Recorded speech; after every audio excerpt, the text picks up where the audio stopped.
Great fun being in here tonight, and got some experts to start it off. We have John from RecView, woo, Manny from Spot, and Victoria from A Positive. Oh, they like her best, eh? All right, so we're going to talk a bit about tech and building back your businesses and growing your businesses and what the future could potentially look like. And then we're going to take Matthew Cossins up and have a detailed chat of what that looks from an operational perspective, because he's got eyes on quite a few different pillars in his business. So I suppose just to kick off, look, I'm Dilta Doherty. I run a rec-to-rec business, a recruitment community. Got a few other little spin-off businesses that we've built over the years, and did a podcast, led to the community, and then we're here doing this today. I'll just get the other guests to introduce themselves. Cool, thanks for that. I'm John. I run also a rec-to-rec. And yeah, one Australia's best rec-to-rec. Sorry, Lee. I think half the room's rec-to-rec here, but John at startingrecruitment.com.au if anyone needs any services. But we launched RecView, which is an AI note taker for your ATS CRM about 18 months ago. And we run both of those businesses in parallel. We got Pat, our new CTO, at the back, who's undoing a lot of my bad work. And yeah, I'll pass it on to you now, Manu. Perfect. Thank you. I'm Manu. I started also around 18 months ago, actually. So we built an AI native ATS and CRM. We started in Belgium. It's going global now. And this month, we're actually launching in Australia. So that's why I'm here. Hello, I'm Victoria. I'm from A Positive. We provide funding solutions for SaaS providers, such as John, and recruitment and labour hire. We work on funding, payroll, and payment solutions. All right, great. Manu's kind of underplaying the size and scale of the business of what they've done. They went to Y Combinator. They got their funding from that. And I think they've got over $1 million in recurring revenue already within 18 months. So it's a pretty serious play on business. So I suppose to set the scene, we all had this lovely post-COVID boom where we made loads of money and we thought it was going to last forever, and it didn't. And we were left with maybe too many licenses and LinkedIn, offices that were not going to be used, and it was just a really complex time. In the last 3 months, things have started to kick off again. People are looking to hire, but we're asking ourselves, what do we really want this time? Are we're going to hire just for headcount? What does it look like for your tech stack, for your financial solutions, and how can we do it better this time? And I suppose just to start off, John, tell me, from somebody who is selling everything to recruitment agencies, you probably have a lot more in-depth knowledge of the rec tech than I do. So if I'm looking at my solution, what's the first thing I should do in terms of, like, how should I analyze what I have, what I want, where I want to get to, what can I like make sure I don't make an absolute balls of things on the next boom? Yeah, well, I think you addressed the point quite well there. Post-COVID, everyone spent a lot of money on shiny tools, myself included. I bought everything that possibly could be bought, a lot of them on 12-month contracts. So I think that when the market's coming back, the things to look at are, is this something that we desperately need as a recruitment company, or is it something that people want? If it's something that you need, obviously you need to go out to vendors and look at different perspectives, different price points. If it's something that we want and it's like identifying that those needs are very different, we should be purchasing that on smaller contracts, right? And I think one of the things that the Australian market does like that, ATSs and CRMs like JobAdit used to do was month-to-month contracting. Obviously, a lot of the bigger plays, especially from like the States and the UK, are 12-month contracts. And it can hurt Australian businesses as they scale down, which they might be choosing to scale down, but they also might be forced to scale down. So like speaking with a lot of clients, both from a rec tech perspective and from a rec to rec perspective, over the last 18 months, people are paying for like, especially like LinkedIn Recruiter, right? Which we all don't love unless there's anyone in the room from LinkedIn tonight. People are paying for licenses that they haven't used for the last 12 months. And that really, really hurts the bottom line. And that's money that could be invested in hiring a new person, hiring a trainer, which is probably something that's been underdeveloped over the last 18 months as well, because people don't invest in those resources when the market's not going well. So I think for businesses, it's like getting in either a consultant, or a lot of our clients are now having teams and committees and going, are we just buying a shiny product, or are we getting a consultant who can actually identify what workflow, what pain point we're actually trying to solve with this tech, rather than it just be like, oh, we've got an AI SDR, they're going to generate us a heap of business. They sign up for a 12-month contract and it generates no business. So I think that's pre-planning is probably the most important thing as things bounce back and people have more money to spend on these things. So needs versus wants was the key there. How do you work out what you actually need to run your business, and how do you avoid going too much down the Well, I think that want just this? comes down to like mapping out your actual processes and pain points. So going, where are we spending a lot of time on unnecessary work that could be automated? And I think a lot of times these days people are confusing AI with automation, because is that a simple workflow that we could have, you know, NAN or Zapier solving quickly, or do we need the product that costs us $3,000 a month to implement because a flashy salesman sold it to me? So I think it's actually sitting down and going, this is the problem that we have. Now let's look at solutions, rather than, oh, I've seen this solution. Oh, I kind of have that problem. So it's about identifying that pain point and then addressing the issue.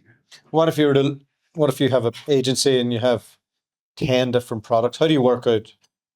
That's actually one thing that we've seen happen quite a lot over the last 12 months is agencies scaling back tech, because the best channel at the moment, and this is for us and probably everyone in the room, is a phone call, which I hate saying, because for years I listened to everyone go, pick up the phones, that's what you should do. And now it's only pick up the phone and people answer. And it's awesome. I've got all these LinkedIn automations going. No one comes back to pick up the phone. They're like, oh, cheers for calling. So I think it's like looking at unnecessary spend. So what's costing you the most money that's turning the least either leads or candidates coming back. But also the big point there is actually tracking that. Like if you've got like statuses in job adder, it's like, that might automatically update because they've updated their CRM in the system, but was it actually a phone call that identified that candidate, or was it a LinkedIn automation? What came from it? So that then you can actually review that every 3 to 6 months and then double down on the channel that's bringing you the most efficiency. And if you could pick one technology out there at the moment, it would probably be note taker. I've heard RecView is pretty good, but it's one of the best note takers in the business. But yeah, I don't know. I think some of the boys are here from RecView tonight, so if you want to speak to them, I can definitely introduce you. Look, I think it's different for each business, and again, that comes down to planning and mapping it out. It's like we obviously sell a note taker, which is great for some markets. When we've had people sign up who do labor hire recruitment, it's not the right fit for them. So it's also like you've got products that are good, but is it good for your specific recruitment market? Yeah. So just next question is probably for Manu here. You're kind of looking at our world with fresh eyes. You didn't do 20 years in a recruitment agency. You've come in and had the cheek to try and solve things without that. Where do you see tech adding value, and where do you see the whole thing going over the next while? Where I see tech, of course, AI is definitely a big thing. So that's going to have a huge impact. I think if you look at AI, AI is actually really good at kind of the mid-level of intelligence things. If you look at the really high-level intelligence things and emotional intelligence, I think humans are better than that. Humans are better at negotiations, just feeling if this is the right fit or not, closing deals, all those things. So I think AI won't help there.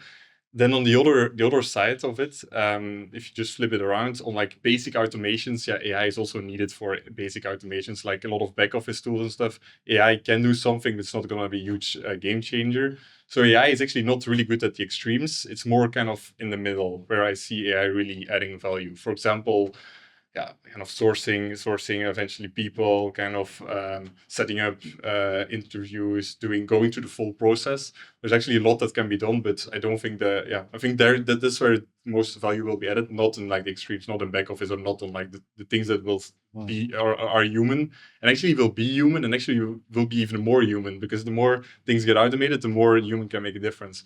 So that's where I see that kind of middle layer, which is probably 70% or something of the work. That's where I see that AI will make quite a big difference. It will not fully replace it, but it's more like the human will become the decision maker and they will sit in a control room rather than actually being the executor. That's how I see the tech influence. And Victoria, how's this going to affect the back office and how we do all of that stuff, the non-sexy stuff in recruitment? You mean the finance, the numbers? How do we do the numbers?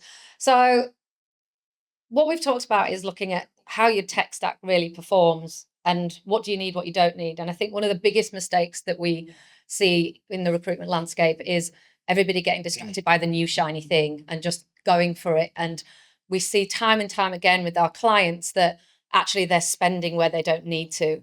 But when it comes to what Manu's saying is actually that's really going to help. So the clients that we're seeing that are embracing AI in that way and technology are going to start to gain an advance because it's starting to simplify the process. You're able to see exactly what your consultants are doing, how they're performing, where the shortfalls are.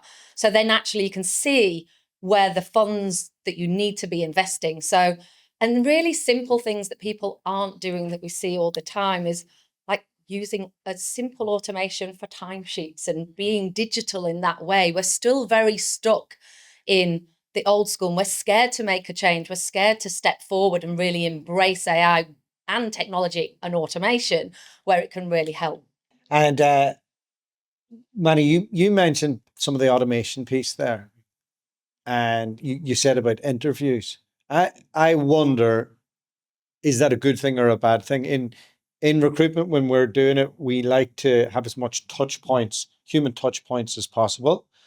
And this can go out to any of you, is where do you think automation should stop and the relationship should begin? I think very briefly, the automation, I think is really good on like the back office things you need just automations there. That's kind of a no-brainer. Then on kind of the more human aspect of it, there is kind of, not everything should be automated. You can maybe use AI a bit sometimes, but even doing interviews with AI, that's already a bit of a stretch. Maybe in very high volume kind of jobs, blue collar sometimes, but there's also a limit. It's nicer to kind of have an interview with an AI bot than filling in like a very long list of like a survey or something. But talking to human is just even 10 times better. So that's why you shouldn't. That's where you should kind of avoid automation. Yeah. Me and John are very guilty. Yeah. We're very guilty of testing everything to a point of almost destroying things. Too much. So I think the big point there is it really depends on the recruitment market that you're in, right? Like there's certain tools that really work well for white collar senior recruitment. And like Manu said, there's a lot of tools that work well for volume recruitment. Why I've always been interested in recruitment tech, and I, like Donna said, have tried absolutely every tool under the sun over the years, much to the dismay of my accountant, that you should be trying to automate things that people don't pay you for, right? So as recruiters, influence, sales are what get you paid. You should be trying to automate those other parts that don't. So if you're trying to automate, like you said, and I keep getting hit up with them on LinkedIn, and I reply to them and they don't change their message whatsoever, like AI interview bots. It's like you really, as a recruitment, especially in agency recruitment, you shouldn't try to be automating that part because talent acquisition teams will also be trying to automate that part. So you're almost automating yourself out of the job. You should be doing a lot of back-end admin automation that then frees you up to be speaking to candidates and clients. So that's the only metric that I really look at when it comes to new tech is, if I replace this, can I fit in one more client meeting a week or a day? Or can I fit in a few more candidate calls? And same with my rec direct team. It's like I hate when I can just hear them leaving voicemails or like wasting time because they should just be out speaking to people. That's where you get paid as an agency owner. So I think the big thing is to identify the pain point and then figure out the automation that goes with that. So what's the biggest mistake founders are making right now? I'm not sure. Not using Recruitment. No.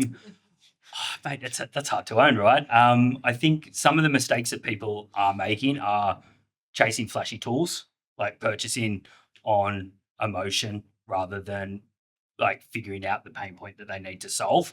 I don't think people in Australia are making too many mistakes now. People make mistakes when they've got too much money. So like post-COVID, I think everyone made a lot of mistakes because they're like, I will experiment, and it's good to experiment in business. But I feel There's like a lot of 3-year contracts on a certain there's video a lot, solution. yeah, there's a lot of, if you, we won't mention the 4-letter video solution, but if you want to come to RecView, we can mention it. No, but there's a lot of people who have both like in hiring, right? Like, so for the Rec to Rec, we get a lot of businesses come to us and they've got rookies that they've trained up over the last, 2 years, and they're like, oh, they don't know how to make a business development call. One, you've not trained them how to make a business development call, so it does sit on you as the agency owner, but you were chasing the wrong metric. So I feel like a lot of the mistakes are not necessarily due to the market, but are influenced by that. But I feel at the moment, people are making better decisions, which is just due to not having as much cash flow as we did previously. So let's jump on a wee bit more to the people side. So we have technology working in the background, trying to make the salesperson better. What are you seeing in the market now from a hiring perspective from recruitment owners? Yeah. So we're seeing, like, we went from for 6 or 7 years only placing salespeople into their first recruitment role. That market died heavily in the last 2 years. Obviously, people are looking for more senior talent. And what we're seeing is that, especially with the rise of really good technology out there, businesses that are like your Robert Walters and Hayes and your bigger businesses, especially in the UK, are struggling because their model was, bring on 4 people, hopefully 2 fit, and then the other 2 leave. They're struggling at the moment because you're competing against boutiques. Like, we all know that it's quite easy to set up a recruitment agency in Australia, like get an ABN, get a license, get support from Recruiter, right? But there's more and more smaller recruitment agencies operating in the same space as these bigger ones with people who are more motivated, right? Like, if you've got a recruiter who's just doing it for a bit of a job post-uni versus someone who's getting the full fee, who owns that agency, they're going to outwork them every day of the week. So we're seeing leaner teams who are trying to use technology. I feel like the technology's not quite there. The technology's there, but recruiters being able to implement it without spending 8 hours a day on that implementation. But I feel like over the next 12 to 18 months, definitely leaner teams with really good tech stacks that potentially they're not even setting up, that they've got a consultant setting up, or obviously the tech gets better. But I feel that that's where the recruitment market is heading. Yeah. Just in terms of that tech stack, Manny, how we did thousands of demos with companies who are from independent recruiters to 100 plus. What problems are people trying to solve at the moment with their tech stack? Basically everything at the moment. That's a bit the problem of AI. There's just so many different kind of tools. I think that if you look at Australia, a lot of people are on what is Job Adder, Bullhorn, and then there are 1,000 different tools, and they try to solve everything that kind of comes to them, or they kind of or that they discover. I think what they should do is actually think about their process, think about just the basics, like, how do I kind of earn money? Okay, I need to make placements. How do I make placements? How does my process actually work? Okay, maybe I need to do more kind of presentations, higher volume of that, maybe do something about the quality, maybe have something like note taker and stuff that it adds information that you can get more people out of your own database, which is often happening. A lot of people are not actually recruiting on looking at their database, they're just looking at LinkedIn and other things. So just look at the basics first, and then you can think about, okay, where can I add AI? But don't just look at kind of all the different AI tools out there and like, oh, I need this. There's a lot of FOMO in this industry. Just look a bit at your core process, and then think the AI kind of functionalities through. Excellent. Okay, so I'm going to take some questions from the audience. I'll start with you, Matthew. You had a couple? This one's for Manu. So Manu, if there's one prediction you could make between now and the end of 2027, re tech, what would it be? AI and tech in recruitment. And what is the prediction? Just about? one prediction. Give me one prediction of where you see the market heading. Give us your top three. Yeah, okay, I will give my top three.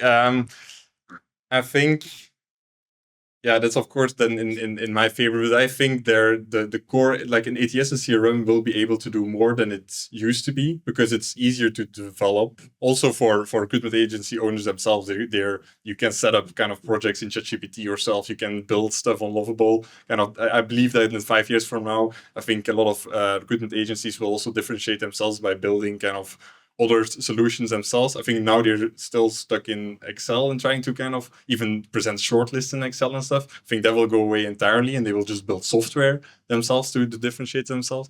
But I think what will happen is that, yeah, just ATS and CRM will actually do much more. It will do all the basic functionalities, and then what's on top of there and the differentiators, that's going to be like the add-ons. And it's quite a big difference from where we're currently at, which is basically the ATS is mostly still a database, has a few things, but really not a lot.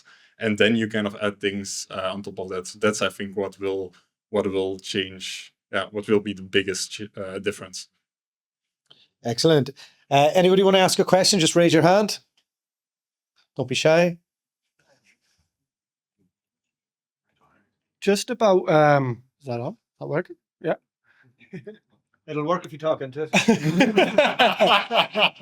Around the sourcing side, and I get all the automation with the back end stuff. I would class sourcing as back end stuff. From my experience, I've used a few of the different sourcing tools, your juice boxes, your pins, and frankly, they're all a bit shite, to be honest. Do you see that being a big direction? As it seems to be from what I've seen so far, the AI tools are very black and white when it comes to sourcing. The AI doesn't have the capability to pick up the gray area, so to speak. Now, I'm in software sales, so there is maybe a bit more of a gray area in that sector versus what there might be in, I don't know, developers or whatever it is. Where do you see the direction of that side of the business going? So on sourcing, at the moment, I just believe that the sourcing tools that are currently out there are not that great. How it currently works is it's all based on keywords. And if you have a database of 100,000 people, our largest customer has 2 million people in there. If you're just gonna put in a couple of keywords, like for example, if it's financial analyst, and we're gonna put in Excel skills, modeling, financial modeling skills, and financial analyst, it's not gonna find the best people in those kind of 2 million people. Even though, yeah, they call it, like other providers call it AI matching. It's basically you give one keyword and it's going to generate with AI 10 more keywords, and then with 10 keywords it's going to your database of 2 million people. Of course, it's not going to work. Like it's just completely, it's completely random, and that's just not how it works. So I think that's going to be a huge difference now, because what will work is, and that's why I'm also a fan of note takers and stuff. What will work is if you have like a database with way more information than keywords only. It has the notes in there of all your phone calls, of all your online meetings, of all the LinkedIn profile, the CV. CV is much richer than LinkedIn profile. It has all and the full history of all your conversations and everything, and also even about the companies. You could very easily also look at the company, because a CFO of like a 10 million company, of a billion company, is a totally different job. So it needs all the different background and context, and then we can do matching. And that's a completely different level than keyword matching, because I believe, and I've always believed it, that keyword matching is kind of dead. It never worked. Yeah. No matching company took off. If one matching company took off, then probably everyone would use it, because that's the core part of what a recruiter does: matching candidates with companies. Yeah, that's what I've found when I've used the sourcing tool. You just put in keywords, and I could have quite frankly done that for myself on LinkedIn. Like, you could just copy and paste a Boolean search. I don't need to pay $200 a month to be able to just copy and paste a Boolean search. So like I said, I was interested to see where that direction goes, because at the minute AI is doing a lot of amazing things, but from a sourcing perspective, it just seems like a copy and paste But also, I'll jump in here, having probably tested all the sourcing tools as well. A lot of them are, and a lot of them are getting shut down, are just ripping the LinkedIn database. Like you can buy the LinkedIn, or you could before ProxyCurl got shut down, you could buy the LinkedIn database for about 75K USD. So a lot of these tools got funding, bought the LinkedIn database. But then the issue with LinkedIn is, like, as recruiters, we're on LinkedIn all the time. We're updating LinkedIn all the time. You know, a software engineer who hates recruiters isn't updating their current skill set. So if you're basing it on that database, and the search might look awesome, it might run you through how they're expanding the search and coming to it, but it's still based on a data set that's not updated and not that relevant. So the issue with why a lot of those sourcing tools look really good is they get heavily funded, they've ripped the LinkedIn database, but then it's the same data that every other recruitment agency is sharing, right? So like Manu said, it's about doing what we get paid to do, which is speaking to people, keeping the system well, and using your actual own data, your own IP, to then build those sourcing tools from it. And that's also what I kind of believe in, because we're quite well funded, and we never invested the 75K into the external database, because that's just that's just that for us. We really look. I think our goal is, as an AI native ATS and CRM, is look in the data in your own database and kind of get the best people out of it. And speed is so important in the industry, especially even in executive search. It's nice to kind of hit your targets kind of earlier. And of course, especially in contract and other type of businesses, speed is so important to get the best people out of your own database.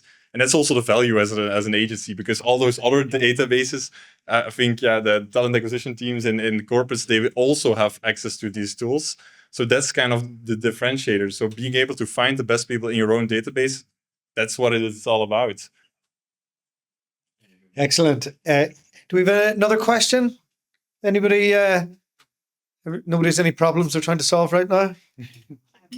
Yeah, great. When you look at LinkedIn or the industry, AI is supposedly going to solve everything.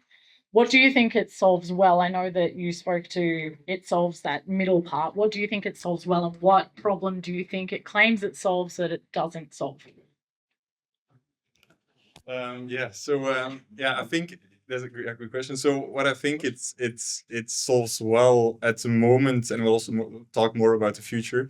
At the moment, it solves well, kind of, indeed, the middle part. And the middle part, what I mean with this is, for example, matching and sourcing. So it actually, if you have, I think this year, 2026, is the first year where it's actually really, really good. And so sourcing, of course, you spend a lot of time sourcing, so that's something really good. Then the second thing is then the communication, outreach, and stuff. So that can become a bit more personalized, kind of as well. And the note takers and stuff are getting quite good, so it updates your database automatically. So that's also a lot of admin that's already solved for you.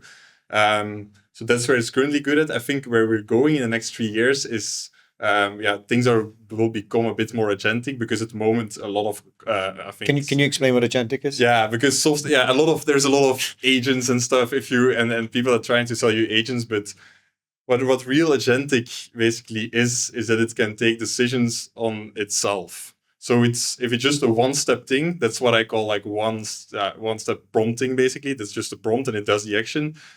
Agentic is really when you ask a question and then it thinks, okay, what should I do?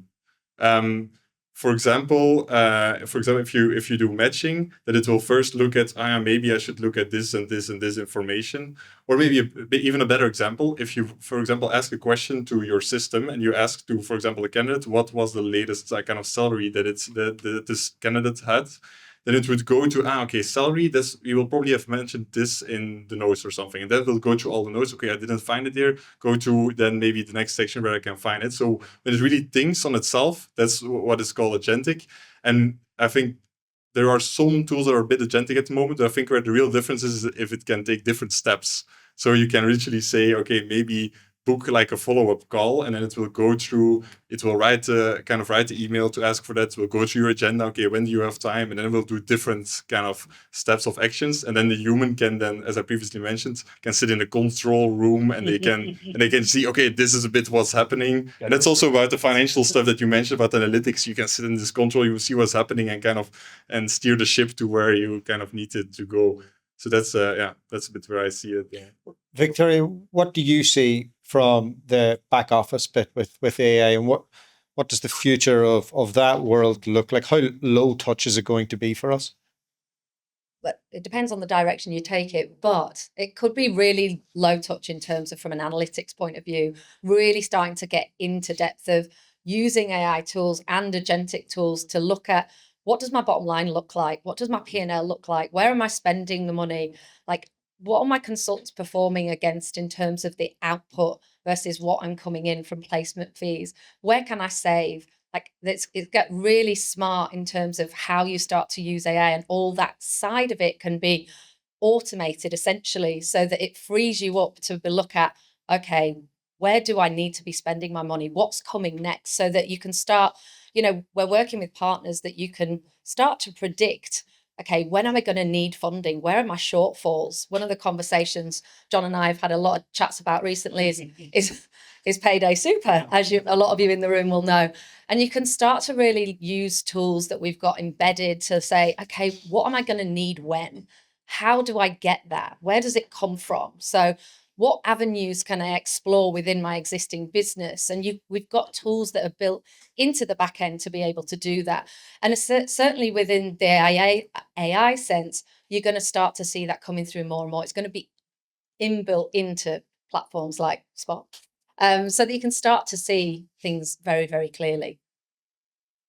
All right, excellent. That's the first part of the show done. We'll take a 5-minute break, and then we'll get Matthew Costin. So can we get a round of applause for the guests, please?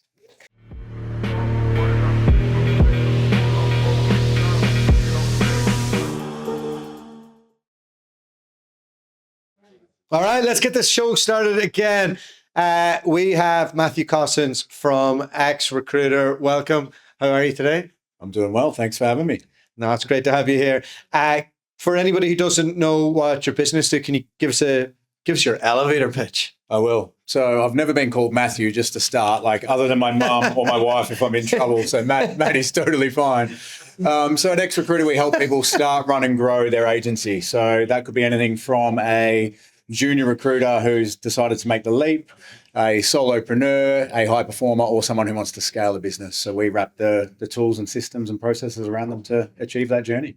I'm a big biller. I'm somewhere, Robert Half or wherever. Yeah. I come to you. Well, what's the next thing happens? All right. So I won't pick on Robert Half, but if you're a big biller, let's say you're doing $1 million plus, maybe you're earning 250, 300,000, depending on your commission structure. Yeah. Obviously, you are more than capable. If you're catching or killing what you catch, you'd come to us and you could double or triple that salary. So we'll do everything from your business incorporation, branding, logo, website design, tools, tech, systems. Then you come into high performance coaching, and we'll help you go on that 5-year scale journey.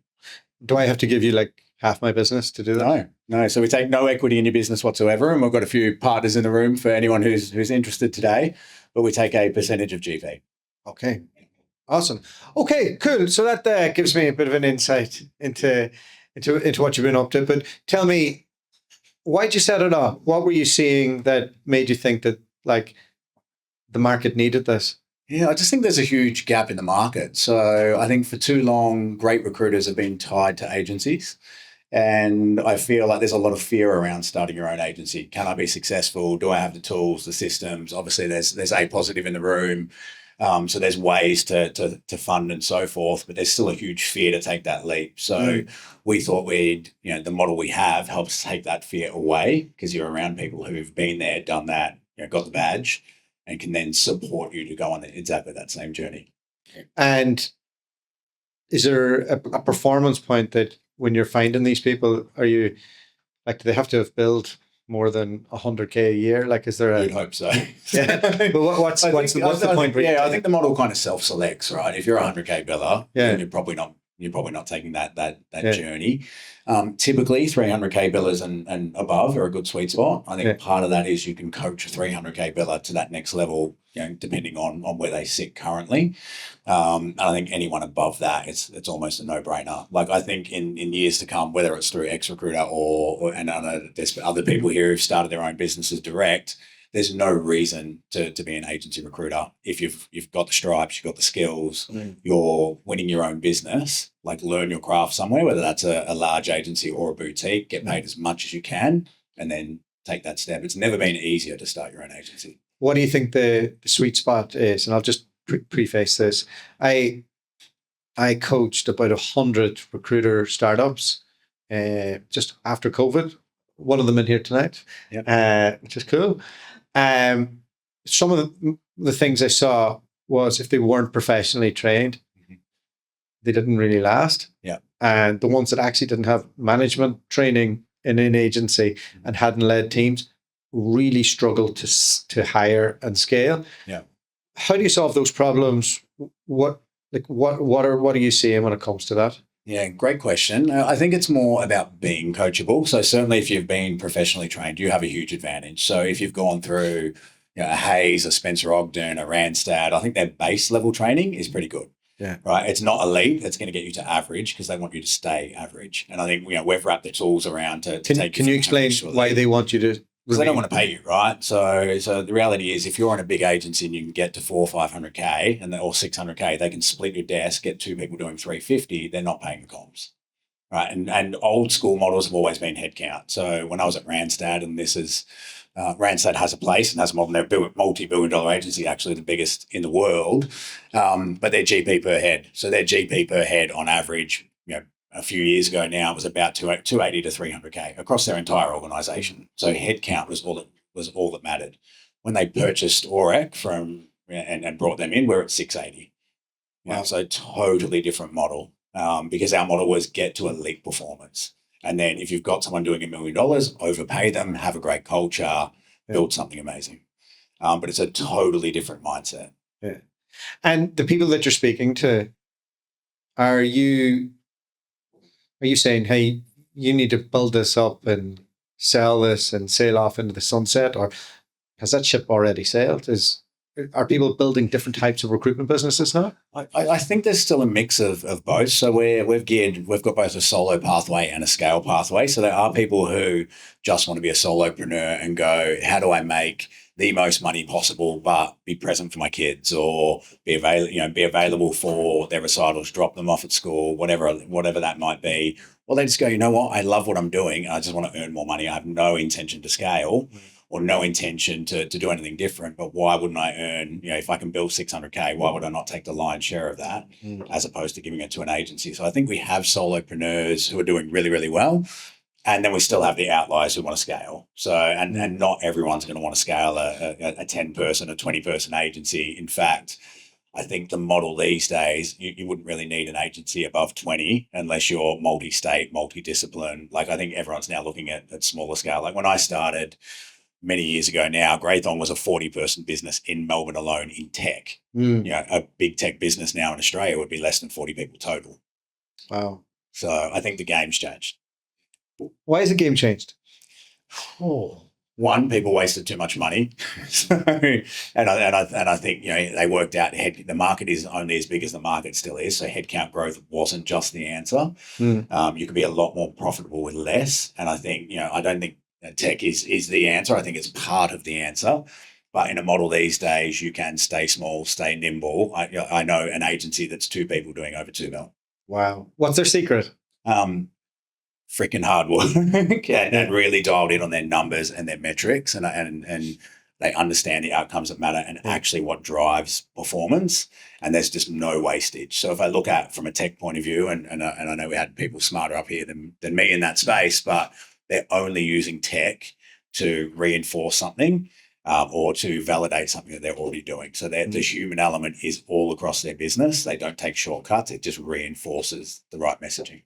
And when you look at their numbers to get to those like millions, what are those metrics that they're doing? And I ask that because I visit a lot of recruitment agencies and I walk in and I rarely hear people on the phone. Yeah.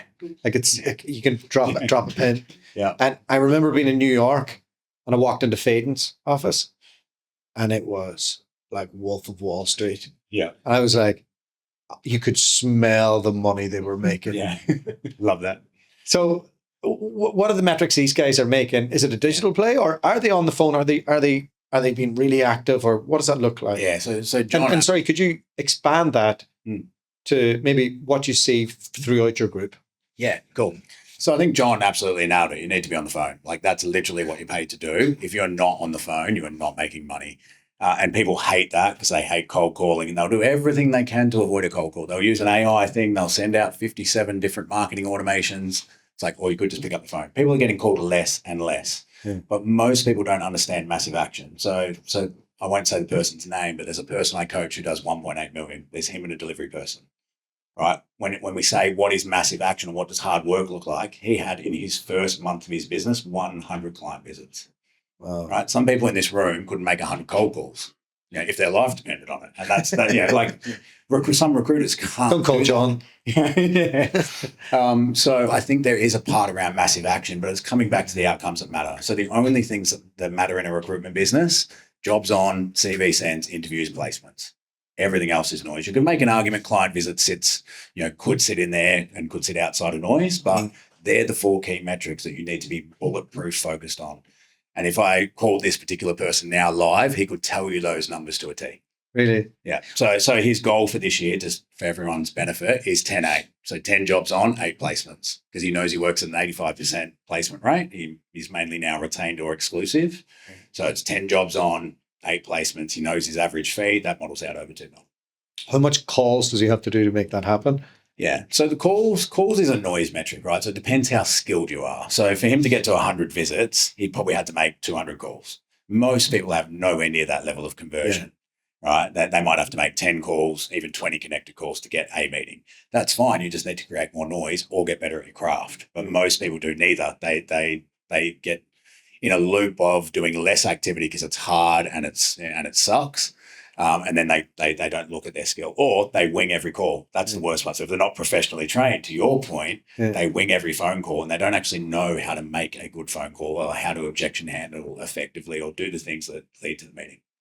How are people in your group not using tech the wrong way? A lot of people I see are using tech to hide away from doing the hard work. Yeah. How do leaders keep people accountable and make sure that they do that? Yeah. So I have no doubt across Ex-Recruiter, because I'm not in everyone's business day to day. We've got people using tech the wrong way, 100%. I think for leaders though, it's just not it's about not having tech that's a waste of time, right? And I think Manu and the panel talked about this. They invest in the new shiny toy, whereas the toy should actually be, let's get back to basics. How do I get my team to a point where they're just capable on the phone, right? And then from a tech point of view, where is the tech enabler on this journey, not the tech hiding point? So they don't need another marketing automation. They don't need a source whale, for argument's sake, to see their click-through rate. I can tell you it's shit, right? Even if it's elite, it's going to be less than 10%, right? It's not going to beat being on the phone. Now, it has a place. You should have marketing automations and those things running in the background, but you need to inspire your team around, this is why you make phone calls. This is what, this is what is important to you. This is the difference between good and great. And most leaders in recruitment aren't trained. They fall into it because they were the biggest biller, big mistake, or they fall into it because they've been there for a long time, but they've never actually known how to build a business, known how to build processes, know how to coach their team. I hear everybody giving out about TA teams right now, and that jobs are getting harder to be released, and that they have the same tools that we have. And what does the future look like for recruitment agencies, considering that AI is wiping out certain job categories? Yeah, offshoring is killing divisions. Like, in the next, I don't know, period of time, 5 years. Yeah. What does the industry look like to you? Yeah, so I think TA teams are always going to be cyclical. Like, they have a place, they should for some of that lower level work. I think if you're playing in a niche, a TA team is often not going to be able to compete with you. Like, they don't, even if they've got the tools and the systems, they don't have the time. So if you're a TA person working on 20 jobs, I can tell you that niche, difficult to fill role is not their priority, because they're going to get screamed at for the 20 because they're bonused on fill rate usually, or time to fill. So there's always going to be things that slip through the cracks. So I don't actually see TA as a threat. Everyone sees them as this big threat. I think they're going to get lazier as they get more tools, right? As every recruiter does. And I think it's worse if you're internal, because they'll be like, we've bought you all these tools, use them, and then it's going to get lazier. An elite recruiter is going to beat a TA person every day of the week. And is there any, obviously we were doing a bit of tech talk there, Is there anything that you've seen that people are using that has transformed their business? Yes, I'm gonna keep it simple, and because I think a lot of the tools there's noise and there's not a lot of outcomes in AI yet. There's not been a product where I've been like, wow, that's exceptional. I think using ChatGPT effectively, and when I mean effectively, map out your processes and know where it adds value. So, if you've built out a really good process, you have a great job qualification form, and you have that on Fathom, whether you use a Fathom, whether you use RecView, etc. You have a good note taker, you have a great prompt in GPT. You can build out your candidate pack. You can build out some nice collateral for the client. You can streamline parts of the process. I think for me, they're the easy wins that most people are missing. Right, is just going, what is a great process? How do I make it better? Or I've ran this interview. What questions should I asked, or what have I missed here? And use GPT as a coaching tool. If you don't have a coach, and a lot of people in recruitment don't have a coach or a trainer, at least use that as a tool. From the founders, obviously coaching founders is different to coaching recruiters. Yeah. From the recruiters that are within the group, what one thing would you transform in all of them? So if I could transform one thing, that's a great question. I think the biggest thing is their ability to objection handle, right, on the fly. Because I think that's where people get nervous. That's where they make mistakes. Mm-hmm. So having a clear framework that every time you get an objection, how do you shift away from that objection, redirect, keep the person on the phone, get to a meeting. It sounds like something simple, but I think that's where so many people, they just make it say, oh, we've got an internal TA team. Okay, great. What do you do when they don't fill the role? No one's going to say my internal TA team's crap. Yeah. Right. And there's so many different ways you can handle that. Like a simple way, but appreciate you've got an internal talent acquisition team. Is it safe to say you're looking for the best candidate?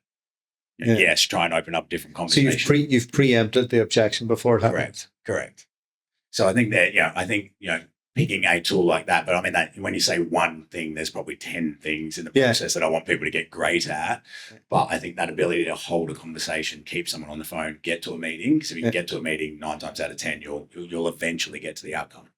Do you dry run that in an office, or do you just get them on the phone trying to do it? No, you should be doing it. You should not be testing that on your customers. So you should, you can, and some people will, but you should be role playing. If you're more than a team of one, you should be role playing every day. Just a funny anecdote. I remember starting in Robert Walters like 15 years ago, and she's like, "Get on the phone." I'm like, "I don't know what I'm doing." No, I just asked them about the market. And I was phoning through this, and this guy goes, "Is this your first day?" I said, "Is this the first time this has happened?" And he goes, "No, I think I'm on some kind of call list here for your rookies." I was like, if it makes you feel better, my first call, I actually got hung up on it. It was to a candidate. So I rang. I actually had a script to follow, and I absolutely shut the bed. And I just said, "Oh, what are you getting paid?" So I was like, "Hi, John, how are you?" "Yeah, good. What are you getting paid?" And the candidate was like, "Excuse me?" And I was like, "What are you getting paid?" And it was like, "Don't call me again, you effing idiot." Click.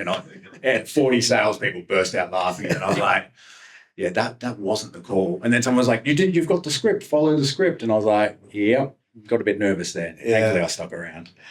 And how optimistic are you about the future of our industry? You're obviously betting on it, so you're quite optimistic. But why are you so optimistic in a time when people are struggling to, like, if you look at the books of recruitment agencies, they have diminished. Yeah. And people are struggling to sell them at the top end. Yeah. And there's technology coming, and I could get very nihilistic with this question. I'm going to try not to. Yeah. But what keeps you so positive? Yeah. So I think, I've been around for too long, right? So I've been around for maybe, over 20 years now. Every new technology play, every new change in recruitment that's the death of you as a recruiter. So the first one was Seek. Seek's coming, everyone's going to lose their job. Then it was LinkedIn's coming, everyone's going to lose their job. The new iteration is AI's coming, everyone's going to lose their jobs. The reality is the recruitment industry as a total, and yes, there's been some contraction recently, and the numbers don't lie, particularly for some of the big boys, but the market itself globally is still growing year on year. Yeah. Right. So is it ripe for disruption? Maybe, but again, it hasn't gone backwards. We're not going backwards. So I think people are always going to be there. And I think there's 3 really big decisions you make in your life. 1, who's going to be your life partner. 2, where you're going to live. 3, what kind of job or career are you going to do? And no one is going to outsource that to AI unless you are like bottom of the barrel, like blue collar, $20 an hour. Like, I just need to work. Right. And then maybe there's a tech play that will disrupt that market more aggressively. But I think, people don't want to talk to a bot. They just don't for that type of decision. And I think those human skills only get elevated. And I think there'll be a beautiful era for AI, and there'll be some really cool stuff that I haven't thought of. And I've gone down the AGI kind of, world's worst, scenarios. But So how long are you giving us? who knows? I think there's a 30% extinction likely event. Apparently. But I think my view on the AI part is we're going to get to a point where it's going to be AI v AI. So I'm going to be a candidate, whether I'm good, bad, or indifferent, using AI to write my CV, sending it into an AI that's going to review my CV. And I'm already seeing that now. Like, there's candidates that are coming through that are using AI to write their CV and getting caught out because there's tech on there that doesn't exist. I'm a tech recruiter, or was a tech recruiter, tech that doesn't exist. They're getting caught out by a specialist in the field, whether that's a client or a candidate. You've got people already interviewing, reading the answers live. So I think there's going to be this massive resurgence of human skills, because the AI is going to get to a point where there's going to be almost like AI noise or chaos that we're going to have to navigate through. And I think there is a time in the future where AI, to Manu's point, in that mid part, has a really beautiful part to play. But I actually think we've got a bit of a mess to come first. One of my pet hates is human salespeople selling me virtual AI recruiters. Yeah. And if it's good, you should. The bloody tool should have called me. I would have told it to fuck off. Good. I love that. I'll steal that for the next call again. But what bullshit do you see out there that you're like, this isn't going to work? So, I mean, it's interesting, right? Because the AI SDR at the moment is not quite there. I had one call me about 3 months ago for a car for my daughter. It was pretty damn good. Yeah. Right. It's script. I was like, someone's put a really good script, because your AI is only going to be as good as your script. And it was Cars 24. And it was like, Matt, this is Tan from Cars 24. I was like, okay, like, we'll see where we go here. The objection handled pretty well. Obviously, I'm a bit of a turd to negotiate with. So I got a bit stuck when I was like, I'm going to start at the cheapest dealership, et cetera, et cetera. And it's like, oh, our pricing policy is, pretty sure this is an AI. Left it. Did nothing. Applied for another one, Cars 24. Matt, it's Tan from Cars 24. I was like, you're a mother effing AI. No, like an AI SDR. And it just went silent. Didn't know how to answer that question. Right. Now, I don't know if that's a legality thing, and it can't say that it's not an AI, but... Did you buy? No, definitely not.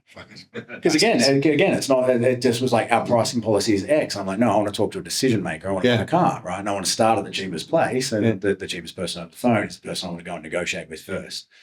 But I do think there's a time in the future where an AI SDR has a place, and if it's scripted really well, you won't actually know. Like, I only knew because I've done way too many demos and I'm way too interested in tech to even pick it up, because it was the language was natural, right? So if you then have it cloning my voice or cloning a voice that sounds better than mine, and you can feed into some of the proclivities of people in the room, whether that's the voice, the way it looks, etc.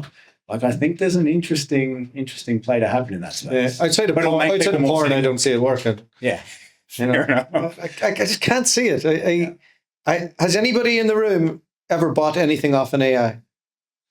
Knowingly. Nobody. So I think we're safe for another while yet, right? I think so as well. So that's got to be pretty buoyant. Yeah. A couple of questions just around hiring people, because they come up a lot. Cash flow, and we talked a little bit about a positive there and their solution on that. Yeah. When do you know when to hire somebody? Like, I get this question all the time. It's really hard though, like, because especially if you're at the start of your journey, or somewhere early enough, and your wife's on the payroll, and you might hire your best mate, and you're talking about commission only to another person, or you're trying to figure out what that solution is for you. Like, but maybe you think you have enough runway, but you're not sure. What should I do? Great question. I get it asked all the time. And there's no perfect answer. So the first thing I'd say is it depends on your risk appetite. So you need to have enough money to pay the person, in my mind. You don't want to be taking a punt. For how long? So I say 3 months, right? So I see everyone, and this sounds a little bit mean, but everyone is a 90-day bet, right? It's on you as a leader to make sure that 90-day bet comes off because it's a reflection of you. Yeah. Right? You do that too many times, you're not going to have anyone.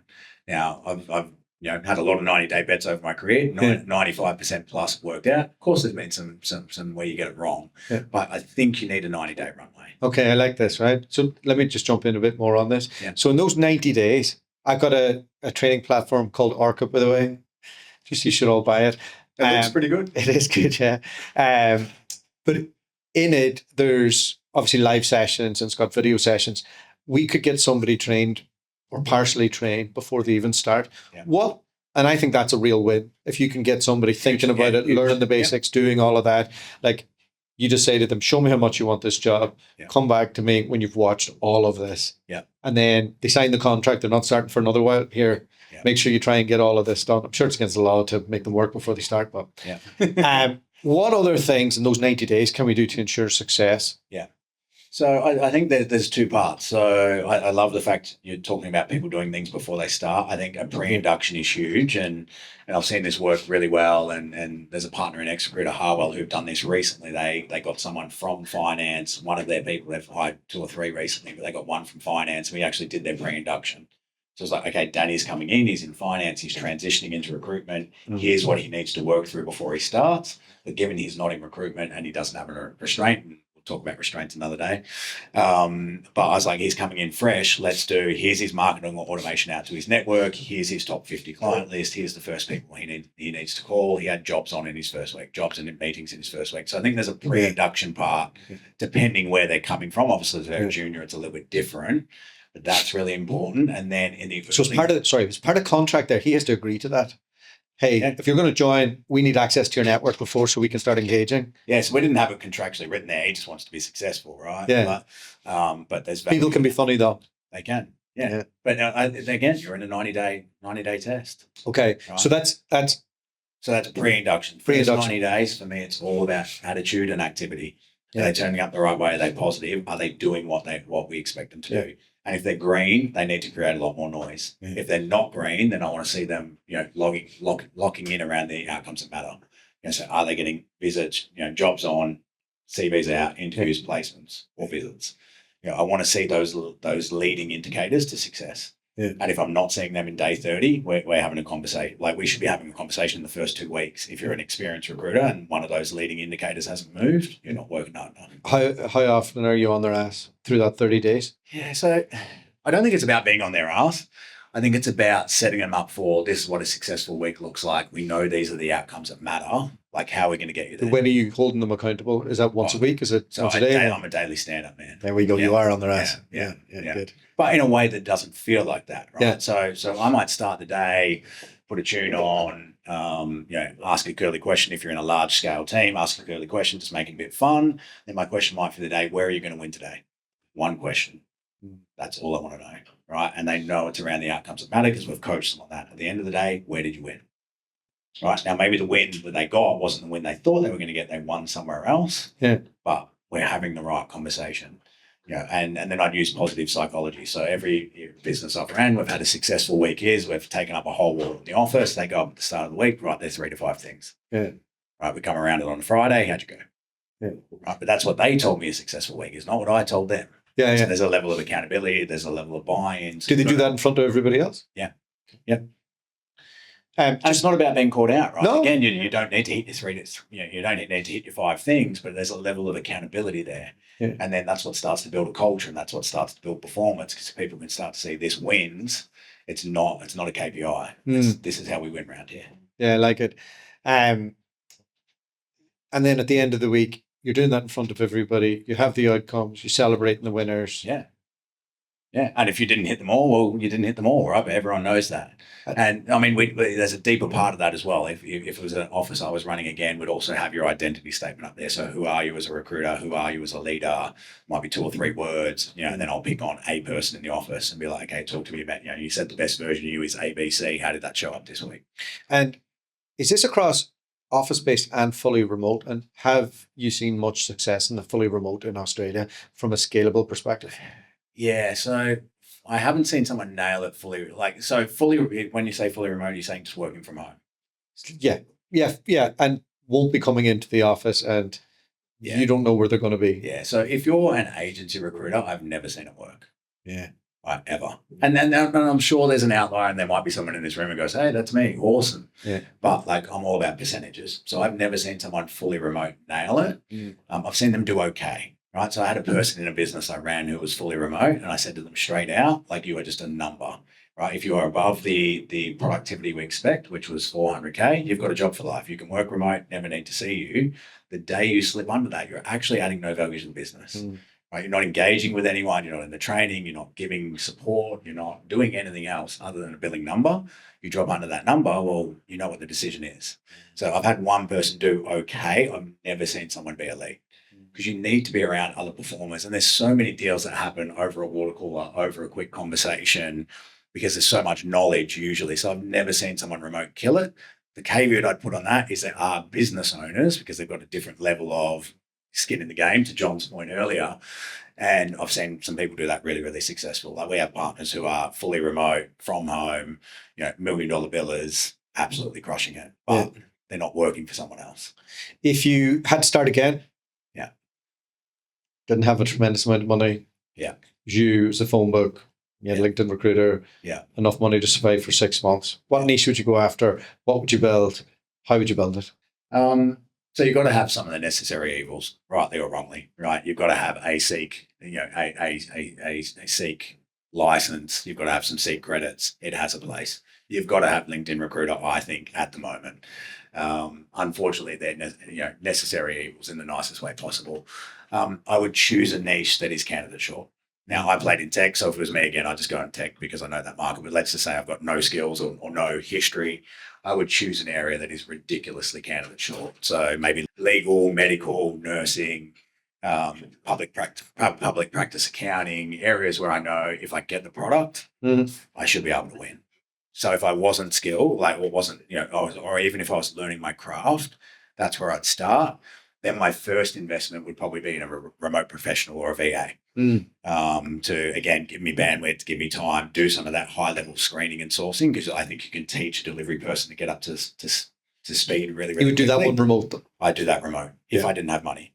If I had money, I'd still do it personally, because again, having someone in the room is totally different. And I've got, delivery people who I've taken from scratch to 15 placements in 2 months. So again, it's a framework, it's a system, it's a tool. People cut corners. They're less likely to cut corners if they're sitting opposite you. They're still going to, but you can pick them up. Whereas if they're a remote professional in the Philippines, I miss that. Yeah. And then I've got to try and unpiece the story. But if I was doing it again, an RP would have a place if I had to save money. All right. Excellent. Thanks very much.